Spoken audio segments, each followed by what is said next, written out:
Hi, my name is Sophia, and today we're going to talk about the section 4.4 of the ACE International History textbook, Why Japan Became a Military Dictatorship in the 1930s, and the consequences of that shift. First, the key terms, pause if needed. I am moving on. First, let's talk about Japan's international status in 1919 and its reaction to the Paris Peace Settlement.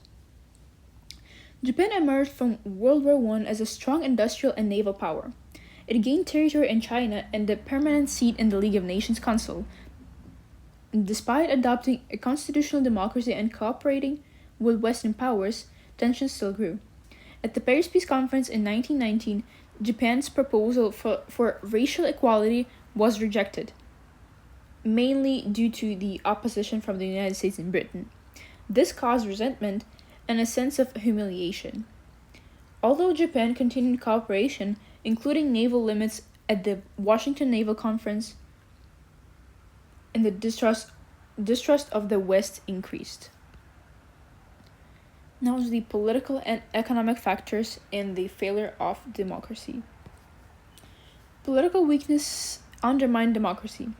Japan's constitution allowed voting and the parliament, but the emperor still held ultimate authority, including control over the military.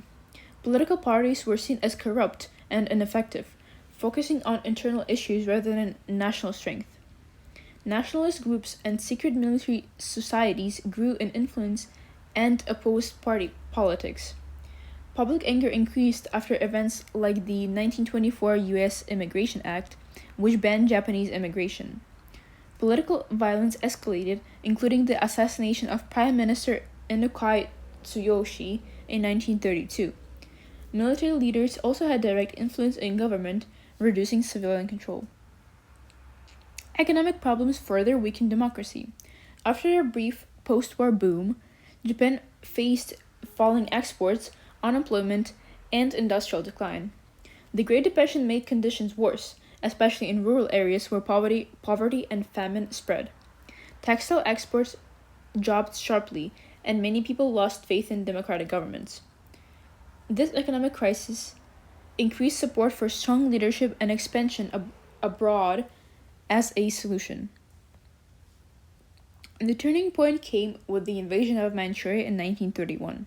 The Japanese army acted without government approval and established the puppet state of Manchukuo. Civilian leaders failed to control the military, showing that democracy had effectively collapsed. When criticized, Prime Minister Inokai was assassinated. The emperor did not intervene, allowing military influence to grow. A national unity government formed, dominated by military leaders, marking the start of military dictatorship. Now onto the implications of military rule for Japanese expansionism. Under military rule, Japan pursued aggressive expansion. It justified its actions as self-defense, but ignored international criticism. After the League of Nations condemned the Manchurian invasion, Japan withdrew from the League in 1933. It strengthened ties with Germany and Italy through the Anti-Comintern Pact in 1936. This marked a shift away from cooperation towards militarism and alliance with other authoritarian states. In 1937, conflict with China escalated into a full-scale war after the Marco Polo Bridge incident. Japan quickly captured major cities but struggled to control the countryside. The war became prolonged and costly. Atrocities committed by Japanese forces damaged its international reputation, while resistance from Chinese forces prevented a quick victory. Japan then faced strategic decisions about further expansion. Military leaders debated whether to expand into Southeast Asia or confront the Soviet Union. When Germany invaded the USSR in 1941, the Soviet threat decreased. General Hideki Tojo became prime minister, reinforcing military control.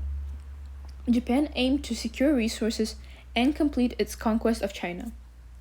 Expansion into Southeast Asia brought conflict with the United States. In response to Japanese actions, the US imposed economic sanctions, including an oil embargo in 1941. This placed Japan under severe pressure. Facing limited options, Japan chose war rather than retreat. And on December 7, 1941, Japan launched a surprise attack on Pearl Harbor, joining the World War II. The goal was to destroy the US Pacific Fleet and secure dominance in the region. The attack led the United States to declare war, ending its isolationism, and expanding the conflict into a global war. However, key US assets survived, and Japan failed to achieve a decisive advantage. In conclusion, Japan became a military dictatorship due to political instability, economic crisis, and the growing power of the military. This shift led to aggressive expansion, withdrawal from international cooperation, and ultimately war with major global powers. This is the timeline, and that's it for the chapter 4.